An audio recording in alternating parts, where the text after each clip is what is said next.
Hey boys, welcome back to some more NRL Supercoach 2021 discussion, analysis, whatever you want to call it. It's going to be the round two analysis, the round two review, and we had a pretty good week. It was definitely a lower scoring week across the park, but we still managed 1,200, top 9%.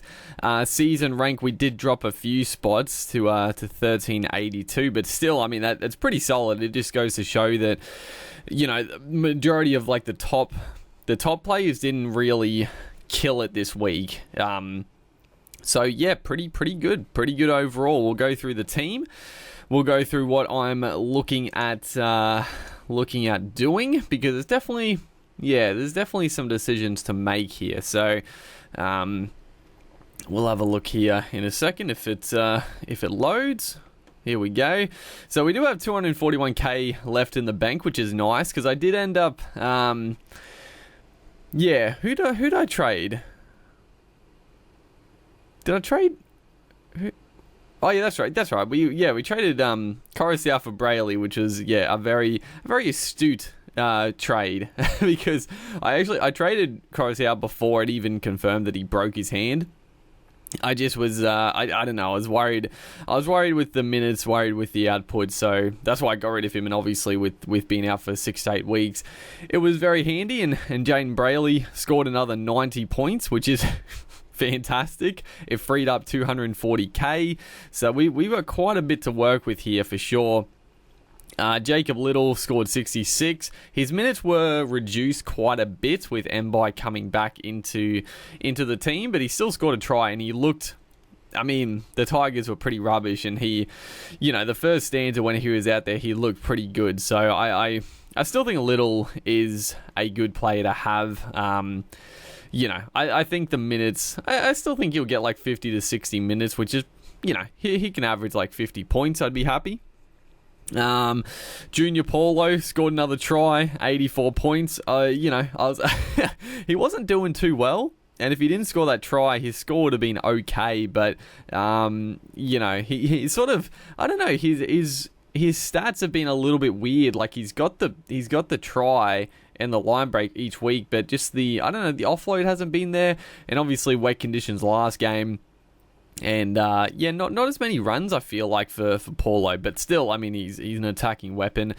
Big Tino only 46. He had a I don't know, what did they say here? I think he missed quite a few tackles. I'm still not too like I don't know. He's definitely one that I'm keen to potentially upgrade, because there are some, like I said in the preseason, there's so many really good front row options, and if Tino's not quite doing the job, I can definitely swing him up to any of the gun front row forward. So I'm tossing and turning about Tino. We'll see what happens there. Spencer Linu, 37. Otakamanu, 40. He looked actually pretty good off the bench for the Tigers. Again, the Tigers were rubbish, but this young fella looked like he got quite a few more minutes and looked pretty good for them. Ryan Madison, 35, obviously got concussed. We'll see what happens. I'm sort of expecting have to trade Madison out, because it's happened, but like he's had concussions a lot, and I know at the Roosters, especially when he got a concussion, he was rested for a good chunk of the season a few times. So I don't know, it's sort of a wait and see. But I wouldn't be surprised if he misses a few games just with his ongoing issues there. So Madison probably is going to go, and the player I'm probably looking to bring in is David Fafita. But again, there's some good back row options that we could go to, but we'll probably look at that later in the week when I do my round 3 sort of preview. Mitch Barnett again killed it, 85 points. I mean, at the moment he's the buy of the season for me. He's I'm very happy I went with him. It was, I was very tempted to go Cameron Murray. I was going to go David Fafita, who would have been okay as well. Scored like 100 last game. But Mitch Barnett, dude, he was a pod, like 4% owned, and he's just been killing it. And again, his goal kicking is really good. So when Kalen Ponga comes back, I mean, he maybe just gets the kicking duties off him, but I mean, Barnett is a quality kicker, so I could see him retaining the duties there. Jordan Ricky scored 81 points, which is very, very good. Did he even score a try? I don't know, dude. He scored 81 points. Like I said in the review of the round 2, I didn't actually see the Titans v Broncos game, but 81 points. I mean, you got to be happy with that. Angus Crichton obviously didn't play for us, so he's obviously straight in. Tyrell Fuimaono. So this is where I was definitely tempted to trade out Fuimaono. Even maybe Ricky, which I'm glad I didn't, but I was going to trade out Fuimaono for another second row option. And Andrew Davey, I was heavily considering getting Andrew Davey, who I really like, and he was getting the starting spot at Manly, and he probably would have had that position for a while. Thank God I didn't, because he did his, I don't know if it's confirmed yet, but I'm pretty sure he did his ACL in like the first minute of play. So very happy I didn't do that. Fuimaono only scored the 39 points, which isn't amazing, but he actually looked really good in the game. So, didn't quite equate to Supercoach, but still, you take the 40 points for a sort of backup player. Mitchell Moses, 48. A bit disappointing, but again, it was wet weather footy. I'm not too displeased. Again, like I went with the punt with Moses to save a lot of money and spend elsewhere, and I feel like it's worked out pretty well. Like I definitely want to get Cleary, but I hate to say it, but I wouldn't mind Cleary being rested for this week. It'd be pretty nice. It'd be pretty nice for me as a Moses gambler if they rested Cleary for this game. Come on, just rest poor old Nathan. He needs the week off. Just give him a spell. But yeah, not too displeased. I think again, like he's not getting the attacking stats. So I feel like his base is actually pretty good. Moses just hasn't been getting those attacking stats, and I feel like it's gonna come. So I'm sticking with Moses for now. Cameron Munster, 59, obviously taking on the Eels. Didn't have one of his best games, but still banged out 59. So pretty happy with that. And I think Cody Walker had a bit of a shocker. He scored only about 30, 40 points. So, yeah, nice little swing there. Connor Watson, 61. Again, got to be happy with that. And then the back line. So the back line was hit and miss. The fullbacks were a hit. Once again, just Captain Tedesco, 111 points. I mean, you can't get... Yeah, he's a top scorer. Twice in a row now, for me anyway. Just sensational. Pappenhausen, 73. Again, very, very good. Dane Laurie was sensational in that Tigers game. I know there's so much controversy with that, the Dally M, with Dane Laurie getting a point and Luke Keary getting none. And I do agree that Keary probably was the best on ground.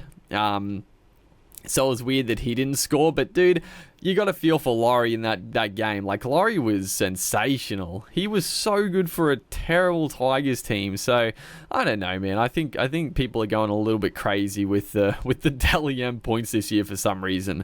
I don't know why this year it seems like everyone's critiquing the Dally M so much. I mean, the Dally M has always been a complete joke for who scores points, but I don't know. Dane Laurie was sensational against the Roosters, who dominated. Tessie New, 92. I played him. I felt very good about that. So got to be happy. Kurt Capel only 36, which is very, very concerning. I'm gonna stick with Capel because he's got the attack in him, and he should, I don't know. This game I think it's a bit of an anomaly. I feel like he's usually going to be safe for 40 odd base stat points, and then the odd week he's going to get some attacking stats. 36, obviously a bit lower than what you would like, but it is what it is. Charlie Staines, honestly, I'm getting rid of Charlie Staines. I went with the herd. In the preseason, he was like 60-70% owned. Everyone had him. So that's the only real reason I went with him. I wasn't actually very keen on him, but everybody had him, and I thought there's no real risk in going him. But there is a risk in not going him, because if he scores a couple of tries in the first couple of weeks, he scores really well, and then the points you miss out on, you can't get him. And if he goes badly, then everyone else has him. So it was sort of a whatever. And I mean, he could score well this week. I mean, they're taking on Melbourne, so maybe not. But who knows? He could get 3 tries and score 100. But I still think I'm going to get rid of Charlie Staines. I mean, 300k, I can upgrade him to a lot of good centre wing options. And then James Roberts didn't play.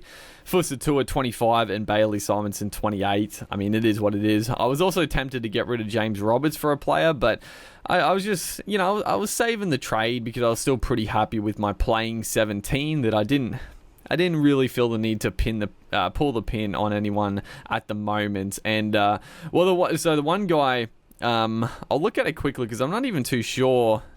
Blake Ferguson was the one guy I did want to bring into the team, and the only reason I didn't last week was because they were taking on the Melbourne Storm, and I was like, there's no real point in bringing in Ferguson against the Storm. He might score a try, but probably not. So I thought, might as well wait a week and then bring him in. Brett Morris,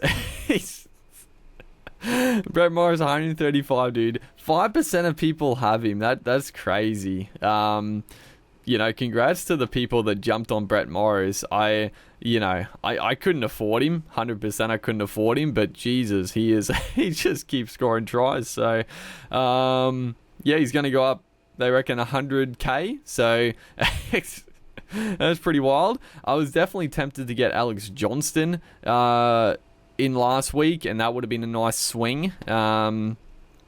So Johnston was a tempting option. Brian Toto as well, only scored 55. Who else?